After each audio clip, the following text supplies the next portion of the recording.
I'm Glennellen Anderson, and you are watching Mike Fallon's Citizen Cinema. No, I'm not a writer. Okay.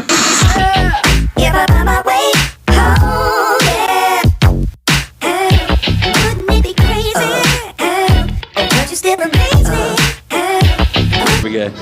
How you guys doing today? This is your boy Mike Fallon. I'm with the one and only Glennellen Anderson. Hi there. How are you guys?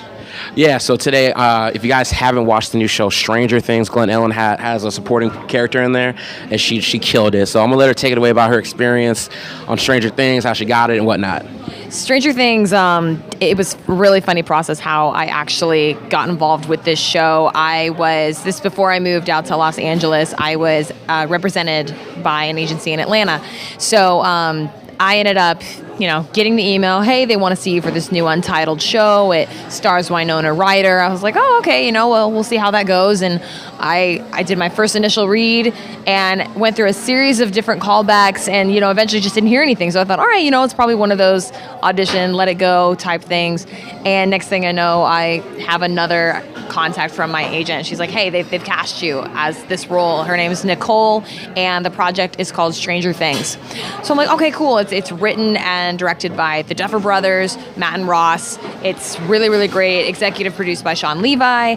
It was bound to be a phenomenal project regardless. But I don't think any of us as cast and crew members expected it to be literally a cult phenomenon. It has this massive following now. It's just wild to say, oh yeah, there are 8 episodes. I'm in 2 of them. By the way, I'm Nicole. I'm the redhead who rats out Jonathan Byers. I'm kind of terrible, but you'll see. Yeah, but in this case, snitches and not get stitches. Okay. Yes, exactly. Right. That was saved for Barb. Yeah. Oh yeah. At least, hey, I didn't get eaten. That's. But at least she got a rap video out of it, right? Oh, yeah. She got a rap video out of it. A sick rap video out of it. R.I.P. Barb. R.I.P. Barb. Shout out to Dr. Chorizo for the rap video. There's my homies out there, Aflamu and Ian. If you guys haven't watched it, it's been picked up by Billboard Magazine and Rolling Stone. It's hilarious. It's sick. Please check it out. Oh, yeah. And then also, I want to talk about your singing as well. Now, if y'all don't know, if you're not with American Idol, she was on season 14. That's right. It was the season right before the final season. 15 seasons total for American Idol. I auditioned originally at 15 and made it all the way to the celebrity judges in front of them where they said, hey, you're really young. We love your voice. Just take a few years, gain some experience, come back. So I did at 19, which was season 14. And I soared right on through to Hollywood and made it through to the middle of Hollywood Week, eventually got cut. But when I say that is an experience of a lifetime, it really is an experience of a lifetime. You just don't expect to connect so well with so many people, especially with the contestants who are all there for each other and encouraging each other, and you're practicing together, you're pushing each other. It's grueling. It's very grueling, especially Hollywood Week. But it's just, singing is my passion. Singing is a singer-songwriter. That's primarily what I am. So it's been a dream of mine to be on that show since Kelly Clarkson took home the trophy. I mean, I was like, I will be on that show. So at 19 years old, that wish came true for me and kickstarted my debut album, Perspective. It's an all-original album, 9 songs total. It's 8 originals, 1 cover. So yeah, it's great. You can find it online at Target, Best Buy, and Barnes & Noble.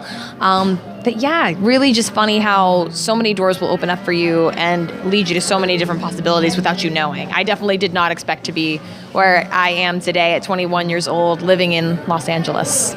I mean, right there, that's 2 hits back to back. I mean, you got Stranger Things, American Idol. It's just like everything you're in is gold. So I think they should call you Midas Anderson. I like Midas. Call me Midas. And from now on, throughout this interview, I'm being called Midas. Okay, Midas. All right, and then we're gonna pick it up with her newest project. It's gonna come out, and I'm gonna cover it, you guys. It's called 7. Can you break that down for us with the whole? Give us like a little snippet about it. A little snippet without ruining anything. 7 it's going to be this passion project that my team and I have come together to create. It was one of those things that just was born. I can't even really explain how it came to be. It was a phenomenal experience. But long story short, this film, it has a very powerful, terrifyingly harsh truth and message to convey to its audiences. It's a 6-person cast, and really it's about these characters and how there is not one person who's going to watch this film and not somehow relate to one of these characters, which I know many people say about several shows or films, but this really, going into this project, we said, what can we do to put a message out there to the world and make an impact with film? Because you can make an impact by doing what you love to do best, which for me is music and film, then you have just won in so many ways, which, I guess this really hasn't told you what the film is about, but I'm trying not to spoil too much. But no, Seven really just, it's about capturing your attention and trying to make you walk away rethinking life, rethinking your life, rethinking how you view everything. It's not a truth that does not affect every single person on this earth. That's what it's going to put across. So, and it's interesting because it's 6 people. So why is it called 7? Yeah. Only time will tell. So then from what you just said, just, let's go on a little bit of a tangent. So I would say it probably is up there with like It Follows or Unfriended, to where it's not just, it's blood and gore here to scare you. It's actually going to convey something. You walk away with something more truthful. Yeah, actually that's something important. It's a found footage horror film. And I love that you said It Follows and Unfriended, because those are 2 very good examples. Also As Above, So Below, that's another personal favorite of mine. It really follows those 3. Those are big ones that inspired this project, just simply because of how story-driven all 3 of those are and how character-driven. It's really, it's not slasher blood and gore or just like, this is a typical horror film.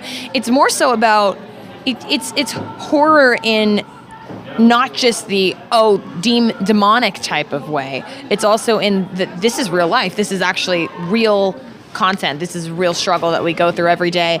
And it also revolves around the film business. I mean, these people come together to, be on set of a film and everything just hits the fan. It's crazy how they are literally forced to not only get to know each other, but to get to know themselves way more than they ever have in their lives.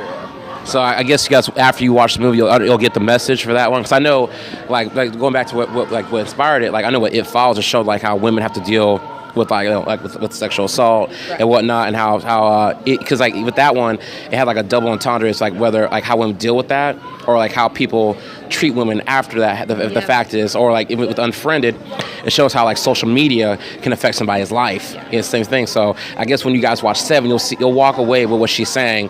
It's gonna be because like from everything I've seen from it, and I've talked to from some of the creators and cast, obviously, I feel that it'll probably be on that same playing field and same category with those films.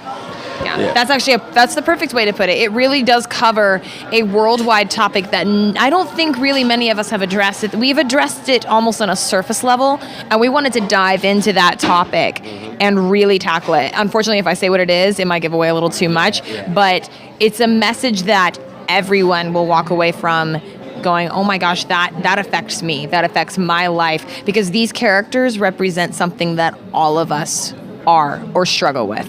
And that's something that 7 really is going to convey to its audiences. And we're really excited about it. And you guys really should come see it. We're having a premiere on August 24th at the Acme Theater from 2 p.m. to 5 p.m. And I'll be there doing coverage. This guy's gonna be What? So when it comes to, like, we're gonna go back just a quick bit. So when it comes to like Stranger Things, like what was it like after doing it, like after doing the role of Nicole, interacting with the fans and seeing everything online? Oh my gosh, realizing how much people hated me. Like that was really, but I can't even blame you guys. I mean, because seriously, she is the reason that Jonathan Byers' camera gets shattered to the ground, and for no good reason, when he's struggling already with missing his brother and everything that he's going through with his mom. But at the same time, another fan also pointed out, they're like, well, I mean, she was just kind of being like, yo, Steve, someone's taking creepy pictures of your girl. You might want to do something about that. So I don't think she's all that bad. But then, my little stunt in the alleyway with the spray paint in episode 6 definitely didn't. I think it kind of canceled out any good intentions. But it's been really fun to watch the fans engage, because I knew that my character was awesome. I love my character, and she has a lot of room for development and growth. But I didn't realize how much fans already paid attention to her. And they were like, okay, like what's going on there? They're already theorizing about her, which is, I think, really cool for me. Someone even shipped me and Steve together. That's kind of cool. They're calling it Nikiv ship. And they shipped us together. That's funny. I think really just overall then, seeing how much the fans actually were intrigued by my role. That was really cool, okay, even though it was just very brief. But we'll see. Season 2's coming up. I know. I can't wait for that. And that's the funny thing to you guys. Like when I first met Glennellen, I didn't put it together that she was Nicole for a second, because I mean in the show it's like that the crazy '80s hairdo. Yeah. Right now you look very modern. Super modern. That's what I'm saying. You guys, that's what threw me off. So I can sort of see how you guys get disconnected in the sense of when it comes to hair fashion. Yeah, man. And then you all said you had something with the Reddit or. Oh. Yeah, no, I did an AMA on Reddit. That's how I really started engaging with these fans, which is all thanks to my brother Peyton, because he's the Reddit king. And I'm like, okay, I've never done Reddit before, but I knew what a success it has been before with people like Ryan Reynolds, who did it for Deadpool when he did hey, I'm Ryan Reynolds, I play Deadpool, ask me anything. So I did, hi, I'm Glennellen, I play Nicole in Stranger Things, ask me anything. And it has about 700 upvotes right now, and just so many fans asking questions. And it's so great to see what they're wondering about, not only behind the scenes questions, but about the show, what certain things meant. It was just engaging with them. I still have so many questions that I'm like, every time I'm like, yeah, I answered all of them.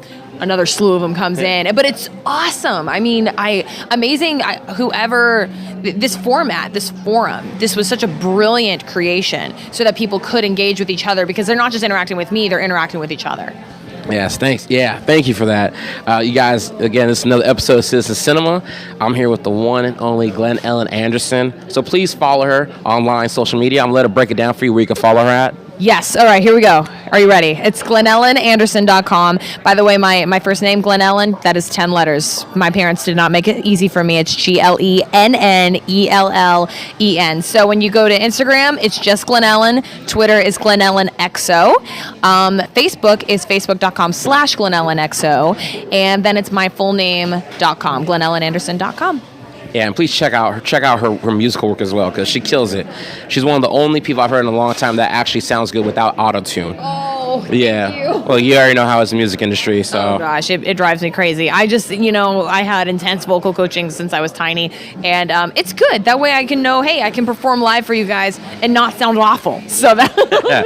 And then of course at the end of the video, I'm gonna put my contact information. You guys can follow me on Citizen Cinema. It's your boy Mike Fallon with another interview down. I'll catch you guys next time. Follow this guy. He's awesome. He's the best. Just saying. We had coffee and donuts together. What? Dang. Pretty cool stuff. This is real friendship. Right here. We're like 2/3 of an Oreo. Come on. We need X. X, where you at?